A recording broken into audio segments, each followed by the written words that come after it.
All right, here we go. Here we go. Ready? Your product, faced with hard luck. Faced with hard luck. Card shots, thieves, murderers with hard luck. Pimps and card shots, thieves, murderers with hard luck. Your product, faced with hard luck. Faced with hard luck. Card shots, thieves, murderers with hard luck. Pimps and card shots, thieves, murderers with hard luck. Good morning. Welcome to the Hard Luck Show. I'm your certified host, Steve Lucky Luciano. You know what it is. Got my partner, the Indian, in the house. With Yeah, Chumahan Bowen, elegant barbarian, here once again. the Hard Luck Show. Yep. Hey, old Blue Eyes, what's going on? Not much, Lux. How's it going? Sean Lewis, certified audio professional engineer Whoa. for the Hard Luck Show. Wow. You heard it. You Wow. heard it. That's That's Sean. right. That Sean runs things over here. Oh boy, does he. Man, you don't want to get Sean started. That's right. Anyways, we got King Salmon handling some visuals for us. King Salmon on the hook. Man, one of your favorite guests. One of my favorite One guests. of my favorite guys. This is one of All Blue ti- Eyes. Wouldn't stop all talking time. about Look him. at, yeah, part of the now Hard Luck family. That's right. Part of the Hard Luck Network. Adam Tschorn from LA Times. The cannabis journalist extraordinaire is Indeed. here. He also has, he's also responsible and stars in, right, the LA Times Cannabis video collection. What is that called, sir? It's called The Green Room. It's the LA Times video series focusing on Southern California's cannabis commerce and culture. Yes. Wow, said that like a real professional. I like that, man. Yeah, That's it kinda legit. scares me That's to have- legit. Huh? Our guests are legit. Yeah, this gentleman, he's very legit. That's it. So, first and foremost, right, as the holiday seasons are approaching, and yes, we know it's not even Thanksgiving yet, but that doesn't fucking matter. It's the Hard Luck Show. We call it how we see it. And my understanding is that Santa Lux, Yep. right, Santa Lux brought Mr. Adam, right, some presents. Brought him some presents today. Okay, and Yeah, what give did you some bring? cookies. We brought Adam, let's see, Come on. part of our fall collection. We brought Adam a hat. So you Okay. can rock that hat, bro. Okay, You know what I'm it says saying? cookies on Big it. shout out for that. Adam, right? of course, has a premier forehead. Yep, we are, at our dispensary, we got a few things going on, but a new brand, Pabst Blue Ribbon. What? What? Yeah. Oh, collab? Wait a minute. No collab, but we got these available at our stores. All right.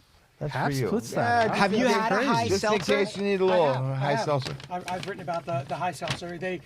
It's a totally different company that's like licensed the name, so they're okay with it, but the beer makers aren't the same as the cannabis drink makers. Gotcha. Got it. But you still have that feeling of pulling out. It's got that. When somebody pulls out a PBR, there's a feeling to it. Yeah, there's a blue right. collar spirit. Yeah. in the Yeah, air. damn, better believe it. Some Vibes. Cali cones by Vibes. Brought them some of those so All you can right, enjoy very the smoking good. experience. It's a little It's like a firecracker stocking. for you. It's like It's a little, it's like a stocking.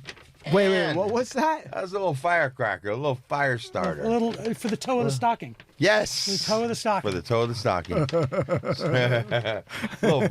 And a Vibes rolling paper, rolling tray Yeah. for his papers. So Man. it's good to go. A little Jesus Christ. lanyard, a little Vibes lighter. Wow. Vibes, because Vibes is classy. Vibes papers. Keeps it right. Holy smokes. A What lanyard. we got here? We got a little head stash, a little lanyard there as well. So just some a few VIP gifts for our treatment friend. here. Wow, bro. Well, thank you. Gifts for our friend, man. We want to support him and what he does, and by bringing on the show and giving him some prizes. Can and he stuff. actually There we drink? go. That's Can what we you do here. actually drink the? I mean, I don't want to put you on the spot, but can you drink this high seltzer? So I'm not going to right now because we're in the middle of a podcast, and I don't want it to affect me. And but are you saying like with my job? Is No, it I was cool? actually saying like right now to get you Oh. affected and just do like an experiment. Just be like, all right, let's go. I did just come from a consumption lounge, Did you? so How high are you right now on a scale? I mean, I was Can like, you even tell anymore? No, it's really weird because I wanted to go because it's a new consumption lounge that's open, and I wanted to see what the feeling was like. And I'm there, and I have to partake because I want to get part of the experience and talking to people that you just meet and see how the whole thing is. But Research. But in the middle of it, I'm like, oh my God, I'm really, really high. And I have to do work. And I have my little notebook. And I'm like writing things down like in an old school notebook. And I think that might have freaked people out a little bit. Were you right there? Thought you were the FBI or and something? then I was like, no, I'm totally cool. So, no, but it's hard. It is hard. I'm not by and large a journalist that, the old idea of like the journalist with a bottle of booze in the thing and the hard bitten. I'm like, I like to drink and I like to smoke, but I don't usually like to do it when I'm having to crank out a story. But some things like that call for it. So. Well, so wait a second. So you're at this lounge, and in what kind of a thing are you partaking of? What is it? Well, a friend of mine that I went to college with like 35 years ago, he was in town, and I'd been there a couple days ago for research to see what it's like. Right. And, and I was like, You're on the beat. why don't we go back? And he wanted to do bongs. Like old school glass bong rips. Right. And it was like, I live in this world where like someone will take a glass bong and like fill it with water and then put ice in it, like up to the ice pinch, and then like put it in front of you on the table. Right. And I'm like, that's I've arrived. Yeah, you made it. Like I am there. And so then in part of your journalist shtick, you got to pull out a notebook and you're writing in it? You know what? I probably don't have to pull out a notebook. Yeah. And I now realize that like it looks kind of like I might as well have a little thing in my hat that says press. Be Right. Like, well, boy, what happened? Tell me how. Like the 4 W's and the 1 H or whatever the fuck that is? Who, what, where, why, and when. Yeah. And I could probably do that. If I did that, sat there on my phone, I'd look like every other person. That's just true. sitting there typing into my phone. That's true. I think I'm like scrolling Instagram or Sure, whatever. sure. But for some reason, like the feeling of writing it down, and I have these little notebooks, these little field notes notebooks. And What are it, you, like a moleskin guy? No, it's called field notes, and they're inspired by old agricultural memo books. They're about this big, like a couple inches. Agricultural memo Yeah.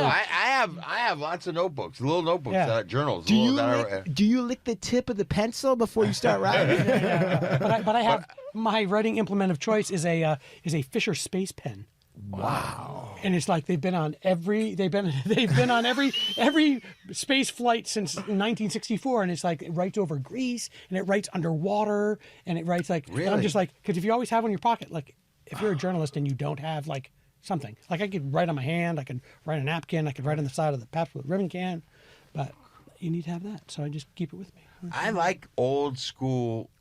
I mean, and to me, it ain't old school. Now they call it old school, but Right. to me, writing shit down and having that, like, to me, that's like, I gotta have that, man.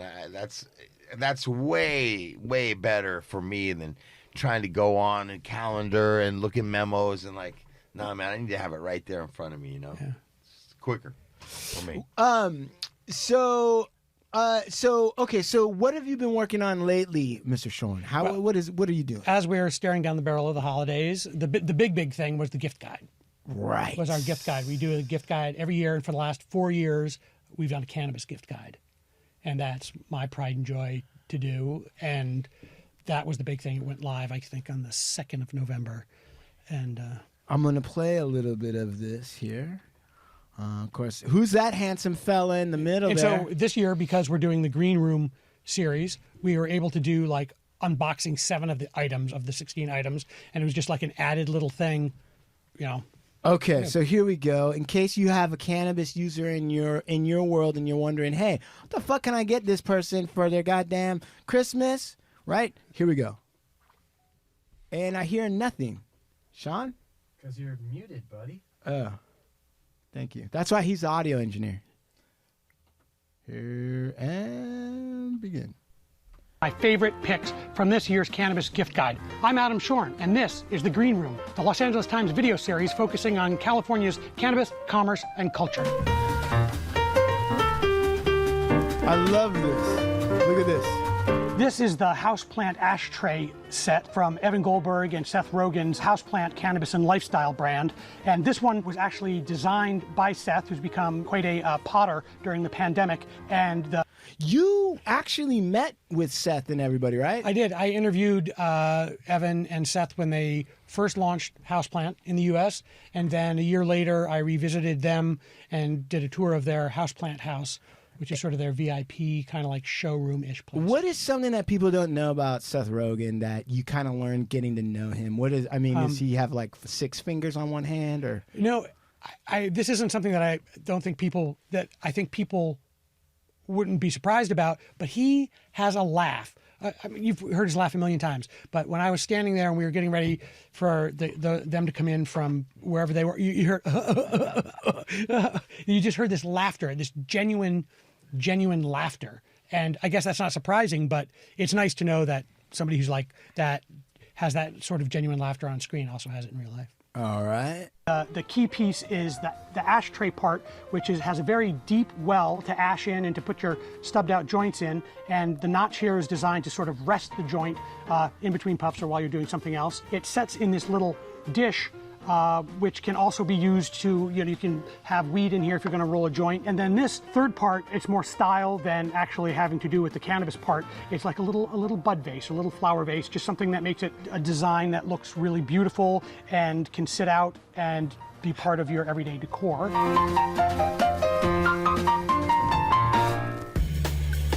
Look at this. Look at this thing right here. This is what I want. This is the Puffco Proxy. It looks like the kind of pipe that your grandfather might smoke.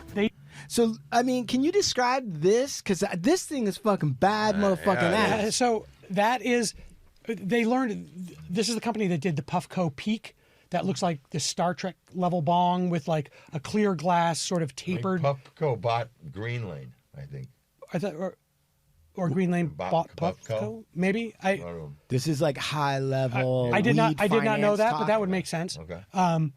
And so they were inspired by that, which sort of changed the game from when a vaporizer was this thing where you kind of felt like a meth addict tying off because you had a torch and you had this bang, this nail you had to heat up and stuff. And it felt like easy, like you were like really, doing some sort of evil, weird stuff. Yeah, I love doing evil, weird stuff. And so they learned from that people took the success of that and then made weird, crazy aftermarket glass for their vaporizer technology. Right. Which was that was the thing, was getting rid of, making it the electric nail or powered so you wouldn't have to heat it up with the torch. Got it. And so now we're looking at the Sherlock Holmes glass so pipe. They learned from that and made this totally modular. So it looks like a Sherlock Holmes, like old school calabash pipe. Right. Right? That he would be like solving a mystery in the moors, Right. A lot of people theorize that Sherlock was high most of the time. Yeah, that would make sense. Okay. Makes sense. And so how does this work? So the part in the pipe part, the part that looks like the old school calabash pipe, is actually just a piece of glass that the vaporizer sits in. That's like a canister. It's like an old school film canister. Remember we used to have film in our cameras, the round canister? Right. It's about that size, and it just sits right in that. And that is the delivery system married to the heating system. And the bowl in there, they're making a big deal. They call it 3D technology. What it is, instead of just heating it up on the bottom, it heats it equally all the way around so that it vaporizes a little easier. And that thing can go. See, you can take the vaporizer part out, drop in a bowl for flour. Yeah. Or you can take that little canister thing and make it and put it in all kinds. They made it easier to put in aftermarket glass. You can put it in. People were smoking out of disco balls, like pink flamingos, ears of corn, like all kinds of crazy stuff because it drops in really easily. That's genius. So they've taken the part that will burn or whatever, vaporize, and then you can just add it to whatever you want. Yeah. I fucking love super customizable, which is that's America's lifeblood is customizing. Parts is Big parts. Lux, I see you kind of looking. I'm just intrigued of what I'm looking at. All right, I love it. But you can't put any tobacco. Like if you do the flower part, would you be able to put tobacco in there or no? The flower bowl that sits on top. Yeah. Everything always says not for you. It's funny. Things used to say not for use for anything other than tobacco, and now everything says for use for everything except tobacco. Like they don't. So I don't know if it's a science sort of thing, but I'm guessing that the flower bowl that you can swap in could also be used to smoke tobacco. All right, now let's move to his next selection. And this was designed by a 5-woman team in Kansas City, Missouri. They do all the earthenware things by hand. If you could see this little indentation here, that's the only indication that it's a smoking device. It's got 3 little holes and it fits about 4 or 5 bowls, and you just put in, I think it's about a quarter cup of water in there, and you put your herb in there, and you can smoke it like that.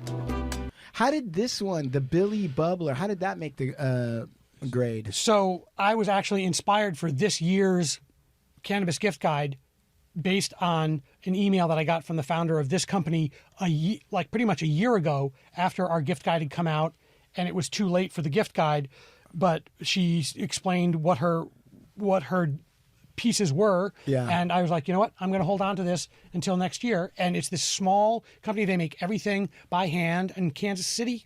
And there's like 5 women, and they make these bubblers that look like flower vases and everything. But it's a bong. But it's a bong. It's a bubbler. You know, it's kind of like the hybrid. You know, it has the little down stem that goes in. Takes like a little bit of about a half cup of water, quarter cup of water. I love that. Now look at this next one. I'm curious to think Big Lux's style eye on this next thing that Adam Tschorn shows us. This is a pipe. It might look like just a total ordinary everyday pipe. It's from a company called Hoj. I think I'm pronouncing that right. It turned out you weren't pronouncing. How do you pronounce not. that? It's pronounced Hoy.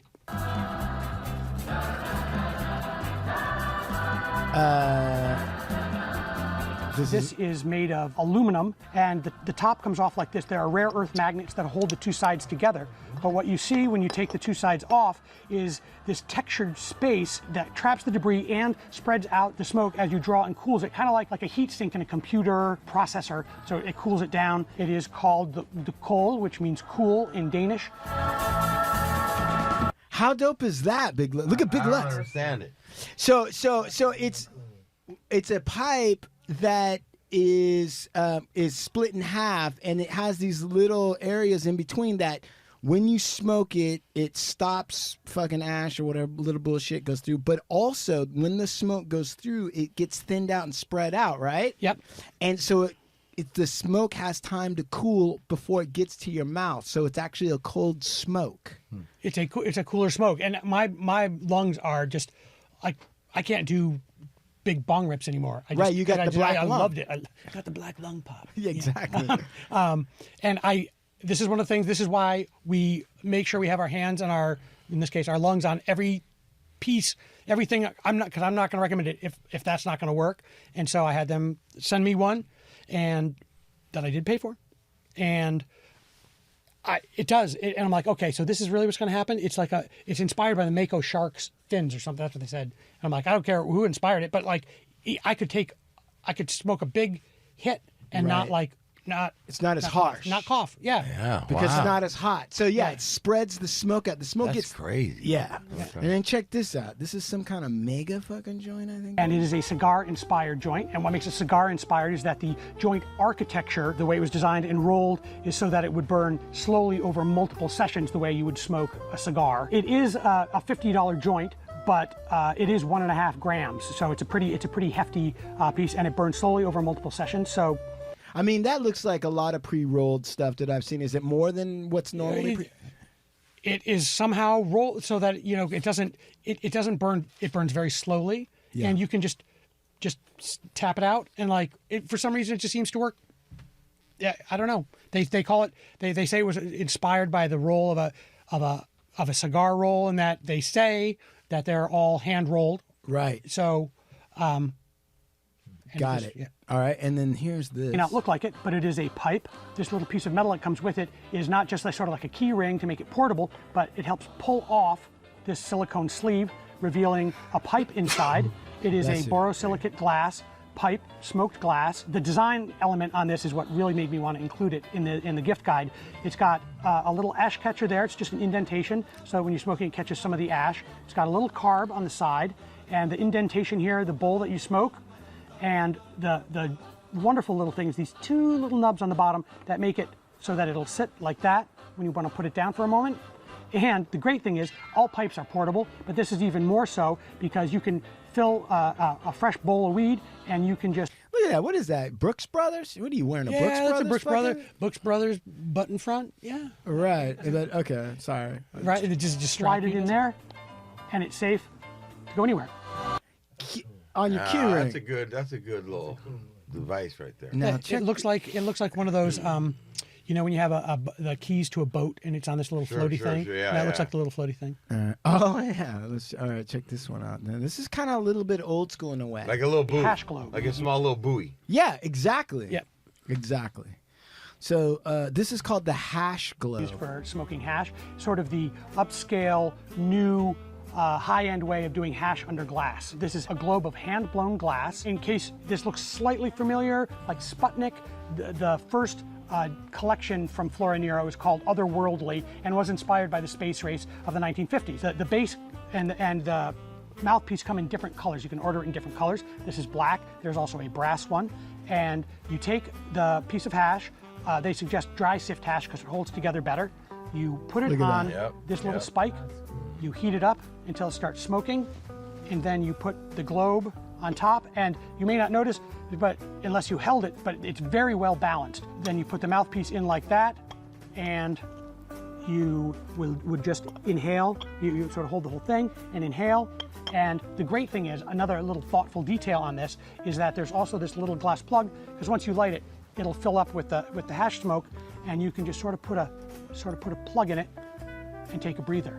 So all that thoughtful design comes at a price, though, because this flagship piece from Flora Nero, the hash globe, costs $2,800. So they $2,800. Oh, okay. Well then, okay. What do you think about these gifts? I mean, what is I think you're cool. What do you think about where I think all of them are cool. where cannabis is going to go and how it's going to mix with Christmas? It's going to mix great with Christmas. It mixes great with any kind of holiday. But it's these ancillary goods. Would that be the right word? Ancillary? Ancillary goods. Yeah. That are getting better and better and you know, like cannabis is a lifestyle. I was just talking about that with somebody. And so I was talking about a collaboration with someone and it was like, I'm in apparel, but like, yeah, and there's an apparel play. Yeah. But there's so many other things and it's become such a lifestyle that now you can make a buck knife with somebody or a fucking squirt gun, or you know what I'm saying? You know, like, Yeah. It's kind of gotten there. So I feel like that you can do anything that kind of falls into that lifestyle. What people do in that lifestyle will work, which opens it up to a lot. Like there's just a lot of cool things, and I think that you're starting to see the beginning of it in cannabis culture. I want to point out that this whole gift guide this year, the 16 pieces and these 7 that we're showing here, are all, the theme was high design, pun only partially intended, like that for people who appreciate like design items like that, like the bubbler that could be left out because it looks like a vase, or this beautiful hash globe. So sometimes I get emails from people going like, oh, cannabis culture's gone crazy because $2,800 hash globes. I'm like, there's a room. There are people in this town who will buy a $2,800 hash globe. Right. I mean, there are, but you don't need it. And it's like you can have all those things, but you can also just have a cone of Vibes papers or a thing, or like a hand carved wooden pipe. You don't. It doesn't need to be all one thing or all the other. No. In that way, it's similar to wine. I mean, Similar to anything, right? You can have your people that go over here with it and want to really, create something. Who's to say that that's wrong? Whatever price tag they put on it. This guy introduced me to a guy who used to be the gardener at Versailles, and he had met him at I guess there's a big cannabis show in Spain called Spanibus. That's like the holy grail. I've never been. Spanibus. And this gardener from Versailles, if you engaged his services, you would tell him what kind of high you wanted, sort of thing. He would grow you a bespoke plant, harvest it, package it in a box, and you were the only one who would ever have that. It's like you don't show up on the fashion, you don't show up on the red carpet wearing the same dress as someone else. This is yours and only yours. Dude, it's like in England with the Savile Row suits, right? Bespoke. Yeah, totally. bespoke. All over Europe. Imagine that. Imagine a gardener from Versailles fucking being able to hand design for you a plant or whatever, your personal ganja. However, you just dialed right in. And there are people who have been doing that for decades up in the Emerald Triangle. Like, you just don't know when you go in and pick cereal milk over diesel, whatever, that they've been doing. I mean, it's not for you personally, but you choose these things. Right. So it's like, and they aren't like, it's as much an art as the guy from Versailles, but you don't see it. Sure, absolutely. Right. That's fascinating. So, in terms of sort of Christmas and culture, like, are they decorating pot plants like Christmas trees now? Are we going to see ornaments that also you double? definitely see some stuff that play on that. I have not seen that. Yeah. But someone who comes up with an ornament that's just light enough to hang on the sugar leaves, you know.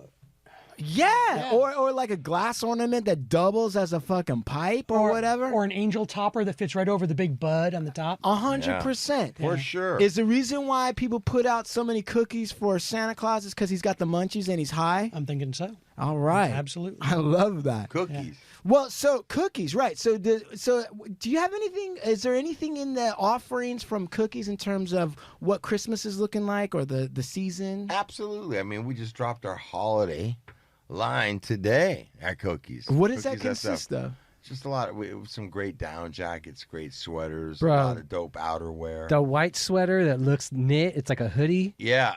Oh, you Sick. like that? Yeah. Sick. Oh, we know what he wants for Christmas. Well, yeah, we know what I Santa Claus. I saw the cookies drop, and it had I was just like scrolling through, looking at the Christmas stuff. It's amazing. You guys are doing a great job over there. Got a lot of good product like that, and then there's product, cannabis flower product that's dropping. That burner's dropping. I know he's dropping something on Saturday with the Gumbo guys, and there'll be some. They're gonna do some holiday Christmas, spirit stuff. Right. On the brand, we are definitely dropping little gems and jewels, but a lot of good outerwear and winter goods that you could wear on the East Coast. We put some of that in. We're designing a little bit more technical now, especially since we opened up a New York store. Right. So now the level of our design and a lot of our manufacturing, you're going to start to see things look kind of aggressive from our side. But it's really us having to do what we have to do For that market. yeah. Right. Yeah. And what about cannabis culture and clothing are you seeing, Adam? Like, what some are some of the things that you're noticing or some observations you've made? I'm waiting for the luxury brands. Working on this story made me think about the Hermes, the Chanel, the Vuitton. Like, when are they? They probably won't get into it until it's legal nationwide in the U.S. If then. But I think I don't see that coming right away. But that's what I'm excited for, because we already have we have it at so many other points, and I am excited about the increasing normalization and destigmatization. 2 more states just went over the Maryland and Missouri. So it's now 21 states with legal recreational cannabis. And how did you see what Biden did in terms of signing the pardon or whatever it was for all of the federal violators who were in prison? What do you see? So I by dint of my job, I don't usually get involved in politics, right? Sure. I'm talking about politics, but to me, it's very clear from the cannabis point of view that almost immediately after, people were like, oh, it's not going to do much. It's only X number of people. Right. But it's a symbolic step. I mean, a lot of these people in Congress still see it as like the reefer madness, demon weed. You smoke it and Johnny plays piano really quick and then kill someone, right? Right. And it's another step. They said that it will affect a very small number because it's a like pardon for 7,000. simple possession Right. at the federal level, which most federal level cannabis crimes are not simple possession. Right. That's just not the way it's set up. Right. So, but I will take, as far as the future of cannabis and its acceptance and its mainstreaming in the good way, Right. I will take any of those as a victory. Do you see on any level that the sort of slow adoption or the slow normalization of cannabis being driven by any industries? Well, I think there are a lot of industries that are invested a lot in making it work. Right. And I remember early on, at the beginning of, I think it was the beginning of this year, I asked people what they saw coming. I asked about legalization, federal legalization, Right. Federal legalization, and some people said to me, some people in the business were like, "Oh, that would be bad for us." Like they don't actually want it to be, from the business point of view, want it to be fully, completely decriminalized, because right now there's a big business in all of these separate states, and then the multi-state operators have something set up that a lot of other brands don't, and they do, and so there's. So from a competition standpoint, there are people that are already winning the way it is now. Yeah. If we open it up too much, it'll allow other competitors to come in, and then the marketplace gets eaten away. That's the fear. But I feel cannabis is a different creature. Why? I feel like it is, and I know that there's like big cannabis, just like big pharma, and you always hear the stories about like, it's now the point of urban legend. They're like, oh yeah, like back then it was Philip Morris. Philip Morris has all the machines ready to roll joints anytime. Like I've heard that a few times. Right? You like hear it. I'm like, I don't, but it has. I think there have been studies that show places where recreational cannabis is legal, alcohol consumption is lower. Right. And Right. I don't see it as a zero-sum game. Some people do. That like, it doesn't have to be, if cannabis is, acceptance and legalization doesn't have to be at the detriment of alcohol. I think there's, Sure, I agree with you. Right, but it's a little bit like, certain Las Vegas industry types looking at American Indian casinos as kind of like, well, we don't need any more players in the field or in the market. Yeah. Like we've kind of cornered it a little bit, and it's good where we're at. Yeah. What do you think about why do you think weed is a different animal than the other ones? I mean, I hear you saying that. Somebody needs to open up a casino in Vegas with weed that's all cannabis friendly. They don't even sell alcohol. Let me ask you this. It's just all about consumption, weed, Yeah. with all the games. Do you think? Okay, Can they make that happen? I think that would be. You mean like spin the wheel, and if it comes up 3 lemons, you have to do a hit of like OG. No. But it's like the waitress comes and brings you a little joint or whatever, and you're getting high as fuck while you're playing poker, roulette, whatever. And then there's no alcohol there. Right. I mean, It's a cannabis fucking hotel and casino. All right, so where you go even in the rooms, you can smoke in the rooms. Cookies Casino. Now listen. Maybe, right, I'll play devil's advocate. Maybe old timers will be like, yeah, but the drunker our guys are that are in there, the more they're going to waste money, and that's really what we need them to do is be big spenders. Go ahead, Adam, I see you. All I can say is the idea of a Cookies Casino, because, of course, you play with chips. It'll be Cookies Chips. Oh, for sure. I'm just like the movie writes itself. It writes itself. Yes. Yeah. But I'm just saying, I think that's an excellent idea, brother.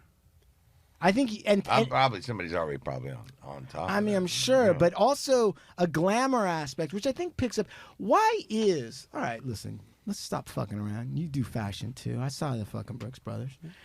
Why is the Chanel and those folks?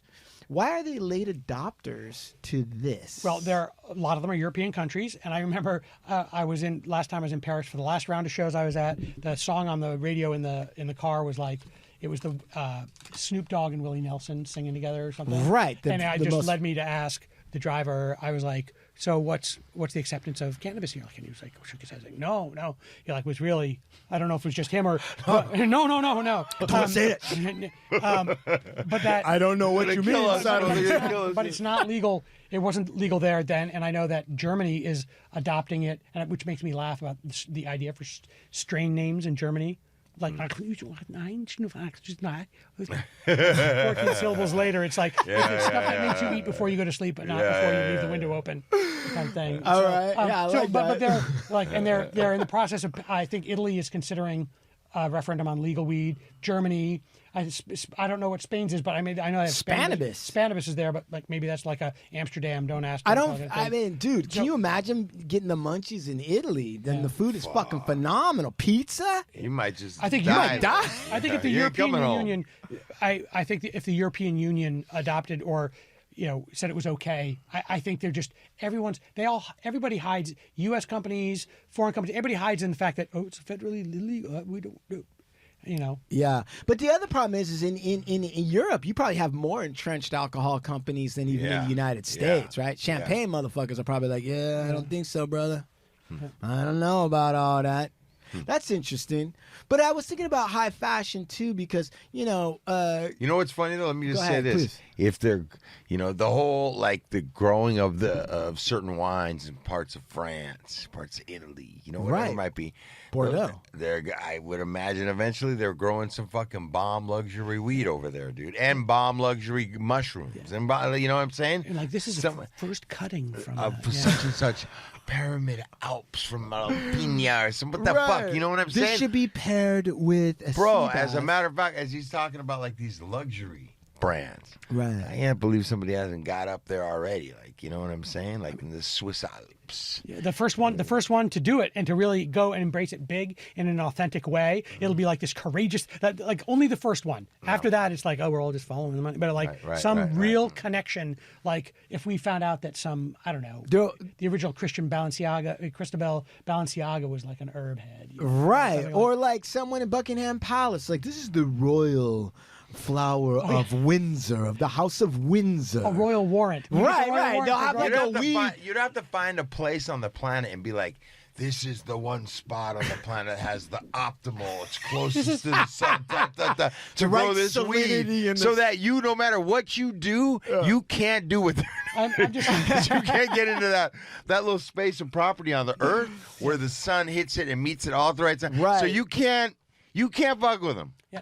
I'm just laughing about the royal warrant, King Charles III's official sticky icky. Right. He's walking around. Yeah, right. You have a weed steward or whatever, a footman, a weed footman walking with all that shit. Snoop's right. blunt roller. I get it. That rolls his joints and then cleans his pipes. But he's all stoned on, laid out. Yeah, punk.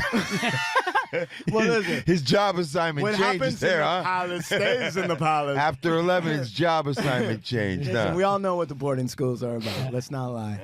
Man, so I love it. Although I do think that America and South America and Central America should be some of the first regional brands for marijuana. In terms of, Champagne or Bordeaux, those are just areas. What was that? I'm hot. Getting hot.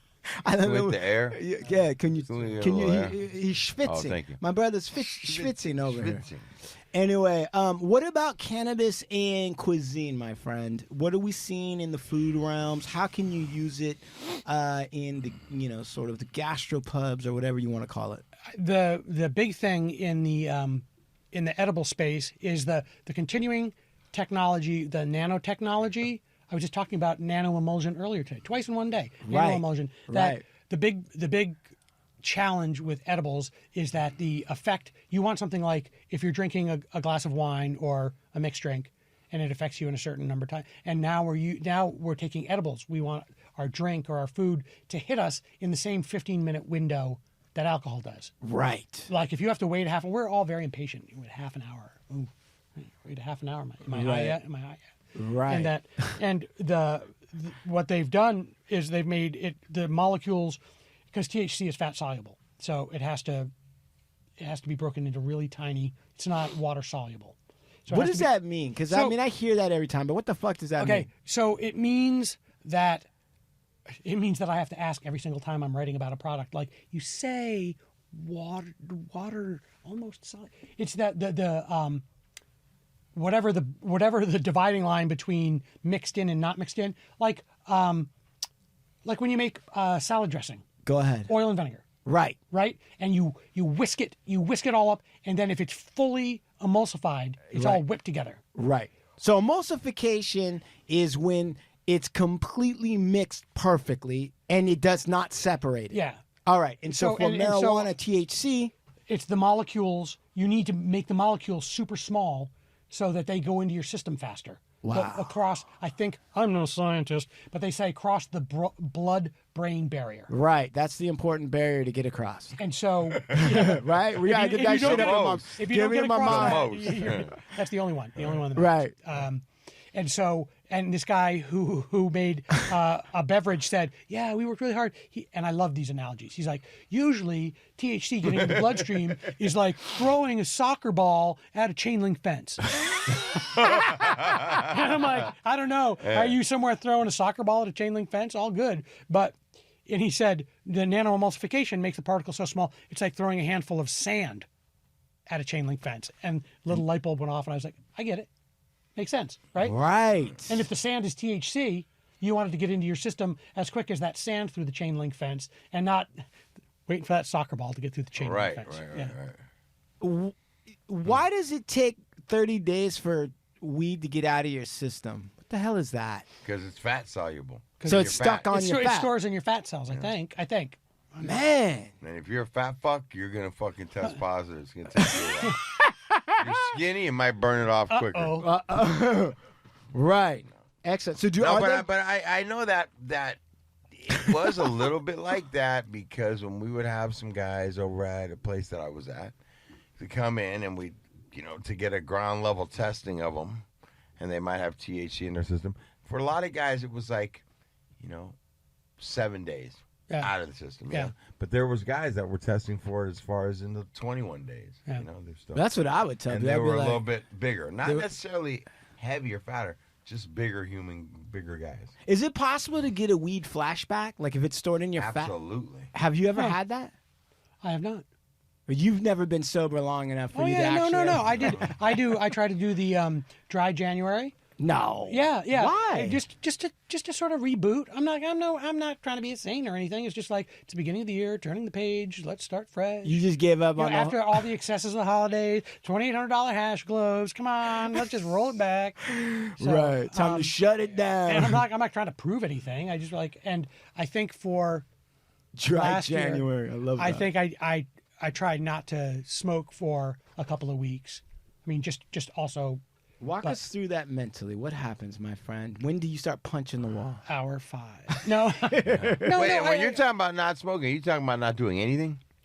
Yeah. Can you drink through that? Can you drink through that? No, because it's dry January. So for like 4 weeks, you're fucking. What are you doing? But I say that I'm doing dry January. I don't also look in the mirror and say. In fact, it's very funny that we're bringing this up. Yes. Because on Monday I'm going to put out a call to our readers for their fantastically failed New Year's resolutions. Right. Like it's like the one where you say you're gonna get on the wagon for January, and it lasts until about brunch on New Year's Day. Right. Bloody Mary. Like just not just failed, but like failed miserably. And I'm about 0 for 35 with New Year's resolutions and making anything stick. Right. So you just gave up. You're like January, but I just 1 month. I just felt January because we always go to a lot of events. It was like when I was on the fashion circuit, you're like on a circuit for so long, and it's like everyone's got wine, you got things, they give you stuff, and I'm like, I'm a lot of things, but I do not have self-control. I'm like, if there's an open bar there, I'm like, so I'm on that team. So January is just like nothing started back up for the season yet. Right. Do you get on a kidney dialysis machine or any of that? No. All right. So let me get this straight. I want to know. How wild? What's the wildest season? Like, because for a man to say, for anybody to say, look, this got too fucking crazy. I gotta take fucking January up. I want to know the most decadent fucking run up you've had, and don't pull any punches at him. We're all friends here. I didn't say that things got too fucking wild. That's not why. That is not why. I'm not saying you did. Because I don't think things ever got so wild that I'd be like, oh no, like one of the it's like a cyclical. It's a spot in the cycle, the biorhythm where it's just like, and I don't decadence. I am not good. I am not good with temptation. I am not good, but there was no overt temptation during that first month, and I made it the whole month, and I'm like, I went right. But you get way more stoned when you go back to it. After yeah. Right, stuff works better. Yeah. Oh man, I'm trying to hear one of these decadent stories. Is what I'm trying to hear. So you're asking, what is my most decadent smoking story? Well, I'm just asking you. Look, I understand you're saying nothing got too far away from me. Listen, Mr. Bowen, before you go too crazy, Indian man, I didn't say, right? I didn't wake up without my shoes somewhere. Yeah. I'm not This saying guy that. wants to hear about like turkey basters. And shit. Yeah. No. I have woken up the day after my birthday with a turkey baster in my hand. I have. No, but That's like, what Chumahan No. wants to I hear. want to know the most decadent because he's a writer. Writers are known for being decadent. I mean, let's not pull any punches, and let's find out. I mean, some of us are living in prison, and we're living through you, brother. Yeah. I'll have to say, I super enjoyed. I don't think I was in here with you guys before or after I went to Europe. It was after because we would have heard this story. Yeah, and so we did one of those like it could have been a made-for-TV movie except it had weed in it. It was like we went to Berlin. My wife's college friend had like a 50th birthday, so we went to Berlin, Amsterdam, Rome, a villa outside of Rome, and I'm like, oh, what day is it? And like it was the most over the top. I've never had a vacation like that in my life. And we went to Amsterdam, Right. And I'm like, oh, I'm gonna go to and I went to a whole bunch of shops. Did you find some good weed out there? You go to Hill Street Okay, Blues? so I had not had hash, old school hash, like, and that was even before the idea of the hash globe came by. And we were in Amsterdam, and I was like, you know what? I want hash, like old school hash. And we bought some hash, and like all my wife is not like a hardcore smoker. She likes to smoke. I smoke, and it's like I've drank 20 pots of coffee. Right. She smokes out like a light. Right. And so I've been always on the search for something.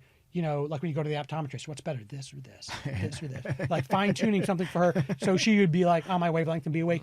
And we found hash. I think it was Palm, Go Palm. I think, and it was like just a chunk of hash from like Morocco or something. Lebanese. Blonde hair. Yeah. And Lebanese gold. And I got it, and I got a little pipe, and we sat there and smoked, and it was a party starter. Her friends, like everybody, it was just like, woo! Yeah. And then we were in Rome, and like somehow it ended up in Rome. I don't know. Right. Yeah, I don't ask. And like it was in Europe when it's someone's birthday, they like to stay up like the night before. It's like ring in the birthday at midnight. Right. The birthday. Yeah. And it was like 11:20, and we were all like falling asleep. And I whipped out. They were like, "That's the devil pipe." I whipped out the devil pipe, and boom, the Woke party everybody started. up again. And we were like smoking until like 4 a.m. So that's not like a really crazy like story, but it was super decadent, and we were just like smoking, all like hash. Yeah. Why They did would get hash it have a done. different reaction? So everybody's body is different. Like I think to myself, I'm like, I'm no scientist, but is it that the stuff that makes her fall asleep is like somehow in the plant material? Because hash is the trichome, all the good stuff taken off. Like, so is it somehow in the plant material? Is it the terpenes? Is it like, was it this particular type of hash? Like, it could it be that plant? Could it be that week? Like, it's always that's the thing about weed. You never, even if I have something that keeps me up all night, it might put you in a couch Right. log. Yeah. So, Man, that sounds like one hell of a fucking vacation. But I know there's a lot of weed out there that gets people paranoid. I hear that a lot. yeah. I think I'm just Until they naturally. figure it out. Until they figure out the right. But I even know some people that were just like, I tried it. I tried to. It's just too strong. So, when I was in college, we used to have people got paranoid, and we used to call it cuminitis, where you'd be sitting around and you'd think there's someone there. You'd come in. Come in. It was just there was nobody ever there. I am just one of those people, and my cousin King Salmon is probably one of the biggest potheads I've ever met in my entire life. Like serious. When it wasn't legal, he was one of the true ones running out there smoking crazy dank. I would smoke. I would get paranoid, bro. I'd start going into introspection and thinking about life and all. It was no fun for me. Multiple occasions. That's why you need someone to like be like the kind of like a party monitor a little bit, but like, Chumahan, he's starting to go to the bad place. And, like, bring it out. Oh yeah. I remember in college, these girls, like in freshman year, they're like, "Come over, we all get a bag every Friday, and and smoke." And I went over there, and I was like cracking wise and like making jokes, and the girl started to cry. She was laughing so hard, tears were rolling down her face. Right. And then she put her hand up to her face, and she felt the tears, and she freaked out because she thought that if she had tears on her face, she must have been crying. If she was crying, she must have been sad. And she couldn't remember what she was sad about. So she was more upset because it must have been something really important if she was crying. And she just wigged out. Big Lux, that ever happened in your corners? Did anybody reach their finger up and cry and spun out? You don't get one of those little, what did you call it? A party monitor? Party monitor? Hey, at 17th If you need a Street? party monitor. Was there a party monitor on 17th Street? Yeah, it was Scrappy. Scrappy. Beat your ass. Look, you started acting stupid. There were no. If you need a party monitor, then you're not supposed to be partying. Right. You know. Right. But I get it. But we all, as Baba Ram Dass said, we're all just walking each other home. That's And true. you got to take care of the best way to convert people who are on the bubble of like, I'm crying and I'm not crying, I don't know why, or like somebody who gets high and has a little bit of introspection, or somebody who gets high and goes off and eats an entire pie by themselves. Is like, we got to I like that. keep an eye on each other. And it takes a village. I personally and professionally Yes. have a vested interest in everybody having a positive experience with cannabis. Well, And- Merry Christmas, everyone. Yeah, I mean, I agree with you 100%. I've had to wake people up out of ODs. I'm definitely concerned with the people surrounding me, whether we were using hard drugs or anything. Just somebody going through a bad trip, you know? Yeah. A lot of times you're out, too. You don't know what the person's done. That's Somebody true. ate a bag of fucking mushrooms in the Yeah. car before they come in. You can't beat somebody up for that. Yeah. Boy, you got to work out.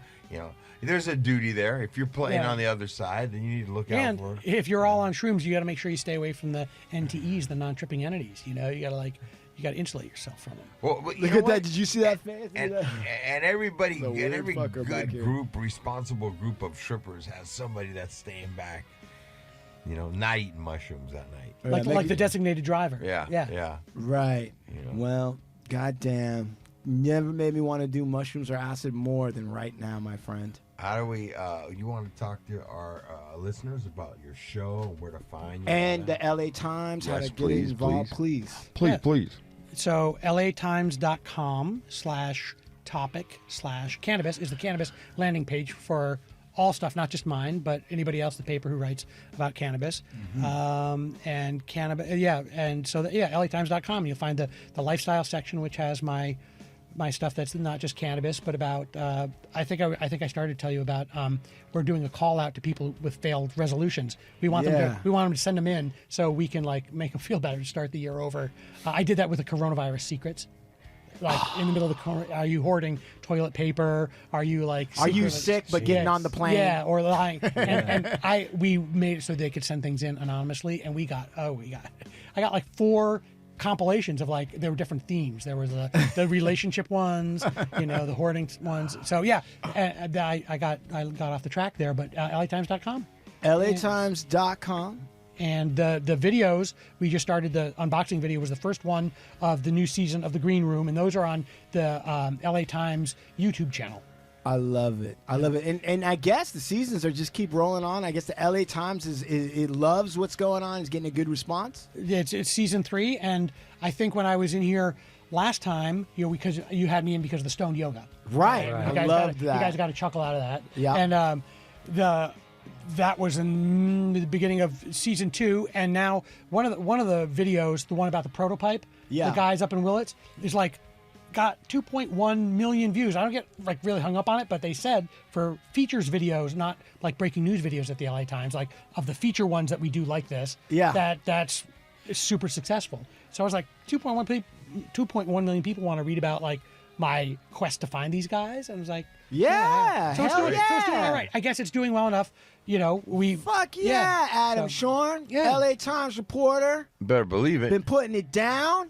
Comes on our show, Comes gives on it this up. show. Yeah. We don't have to go through 10 different managers and agents to get them in. Well, this is a real guy right here. What do you want me to tell you? Dry January coming. We're going to cover that on the Hard Luck Show. Day one. Documentary. Day 1 and day 30. You want me to We'll call see in where every you're day? at. You want me to call in every day and be like, "Hey, Hard Luck guy." Call it. I'm going to fucking camp out in your front room. own. Just don't bother me. I'll just sit there in like a duck blind, just watching Adam Tschorn. That would make me paranoid. Now, I've never been paranoid, but the idea of you sitting in a duck blind in my yard makes me super paranoid. Are you writing a book? Are you writing a weed anthology? Are you working on anything bigger that's collating all this shit together, my friend? No, I didn't feel until recently that there was anything there because I'm only like a year and a half into like the full-time cannabis beat. You know, I was like the fashion and the transition, but I'm thinking like now it's time to maybe compile all, you know, the stuff is like writing itself, you know. Cannabis theory, bro. Yeah. Cannabis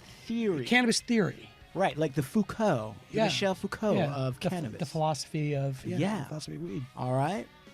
I love it. Where are we? Oh, Avonabone LLP. We wear braids to court. Let the tomahawks fly. The best legal representation that money can buy. Sean at movemental.media for Mr. all your Sean. audio blue needs. eyes. Yes. And don't forget, Jerk that wire, come on, man. guys. Don't be afraid of that. All Great right, meat let's legs. cut that shit out. Great Hardluckshow.com. They call them tripod. All right. Come No, on. come on. We have guests Listen, here. we're Come just on. joking. Let's, But Adam, he's a man. He could joke around with the best. I mean, he snapped a few guys with towels, right, Adam? I've snapped a towel or two in a day. Go ahead, please. I'm done, buddy. I'm done. Yeah. Oh, I'm done. lo siento, comandante. Comandante de Supermax? Sur de Ojos. Yeah, ojos azul. Ojos Azul. Ticos. Supermaxhardware.com. Yes. Check us out. We are about to have Black Friday sale coming up, 50% off the whole site. Yes. Check that out. Cookies SF, we just dropped our holiday line. Go to cookiessf.com, check us out, or at cookiessf on Instagram. Vibes Rolling Papers. We're gonna drop a little holiday stuff for Vibes. So there you go. Stay keeping an eye out. Always listen to Hard Luck Show Monday, Wednesdays, and Fridays. And a special shout out to our sponsors. Enzo's Pizzeria, best pizza in Los Angeles.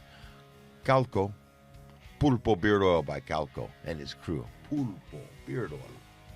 And a big shout out to Instagram Jesus. Yeah. And we'll let our man behind you over there promote Dragon Bags. Come on, Dragon Balls. This is Matty King, dragonbags.com. That's DRAGGINBAGZ.com for all your cornhole bag needs. Right. You want to do a little cornhole? Go there. Yep. All right. Yes. And we're out of here. Great. Yes. Good job, man. The great journalist. That's it.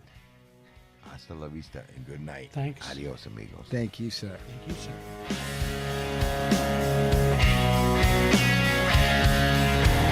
Boom. Boom. No. Listen. When you come out here and you're out here, right? Now they're all waiting for you, Louis. They want to see what you got. They've never seen you before. Right? You tense your legs, right? Then you look at the crowd, Louis. They're all looking at you. Flash bulbs are going to go off and everything. Then you put your arms like this.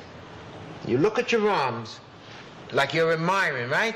You're admiring what you're going to show them. And then you go, boom, like you're saying, take a look at this hunk of man. Something like that, okay? You try it now. Look out. That's right. That's it. No. Down here, Louis. I told you, look at your arms. Down here. Look at both arms. Both arms. Right. That's it. Attaboy.